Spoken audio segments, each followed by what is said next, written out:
So, next game, we have the Sunday night contest in Minneapolis. We have Minnesota hosting the Atlanta Falcons. This spread's kind of bounced around a little bit, and we Yeah, might not be done bouncing around. we might not, yes. It was up to 5.5. Minnesota was favored in some spots, now down to 3.5. I don't know where this number is gonna go before Sunday, but Vikings are a 3.5 point favorite, and I have to say, I am a Minnesota fan. I live in Minneapolis. I'm a stone's throw away from the stadium. That being said, I like Atlanta getting the points here. If they're getting more than a field goal, I it's hard for me. I think this one's gonna come down to the wire. I really do. Um, JJ McCarthy looked great in the 4th quarter. It looked like they were dialing it up for him and he could deliver, but I think this is just gonna be a tight game all the way through, and I like getting more than a field goal on Atlanta. Yeah, you know, Atlanta, I thought, should have won that game against And Tampa. sure, yeah, I think the reason we've seen this line bounce where we did, which is it shot up to 5.5, Drake London landed on the shoulder. There were questions about him playing. Darnell Mooney didn't play in that game, the other wide receiver on the outside for Atlanta. And so they both practiced today, and I think that's what we saw is, like, maybe some people speculating that they might be out and driving a lineup, and then the news coming out that they are trying to practice, and it looks like London is gonna give it a go. We'll see how the practice week goes coming off that injury, and we'll see if Mooney, who didn't play in week 1, is ready to go.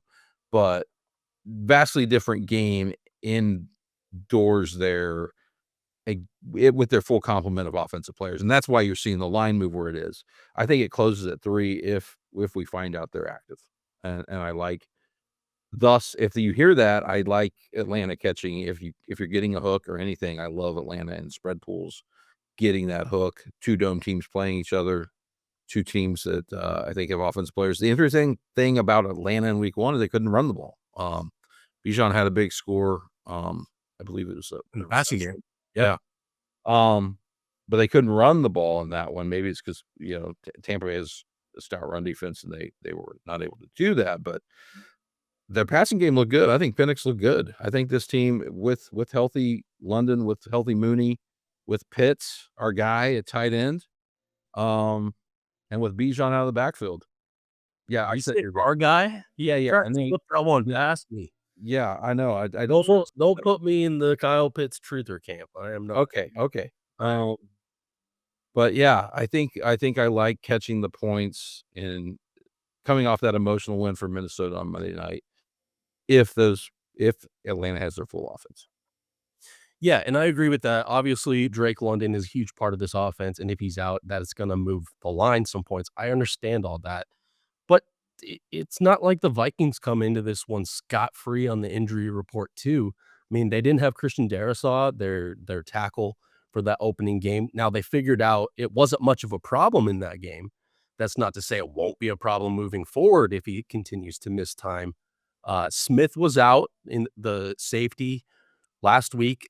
He's not cleared yet. I mean, like we said, we're recording this on Wednesday, so things can change. These are things you need to look for in the injury report. Jordan Addison suspended. I mean, we know the Vikings are down a receiver. Thanks, right? They Next year. brought in, yeah, Thielen to replace him, so they have a backup plan there. Van Ginkel is very crucial to this defensive scheme. He's in concussion protocol. We don't know if he's gonna play. So, I mean, he hasn't been ruled out, but he's questionable. Monitor that injury because he's crucial to what Brian Flores does Absolutely. on Yeah, the he's defensive side. So, you you put all those together, and it makes me lean even further on Atlanta. To clarify that, I like Atlanta against the spread. I might actually place that bet on my own to get 3.5, 4 points. Um, I don't know, game winner pool, I don't know if it's too risky to go Atlanta. I might stay Minnesota, give myself a little hedge, that way and just play them both like we talked about doing that a couple times this week, but that's how I see this game for the most part. I just really think it's gonna be a close one and come down to the wire. yeah, I think in weekly game winner, if you're in a large enough pool, I think Atlanta's very much in place. I think I think because you have the 0-1, 1-0 factor on top of everything else, and I think Atlanta's just live to be a better team than people realize. I still think that even though they lost that game, um, I think they're in play to win this game, win outright, for sure. Yeah, and I didn't even mention Blake Cashman, the middle linebacker, for the Vikings will be out for a couple weeks. So on top of that potential Van Ginkel injury, I don't know, things are looking a little interesting on that defensive side. I know Brian Flores is a great defensive coordinator and can figure it out, but those guys are crucial to what he does. So maybe we could see a little bit of a decline there.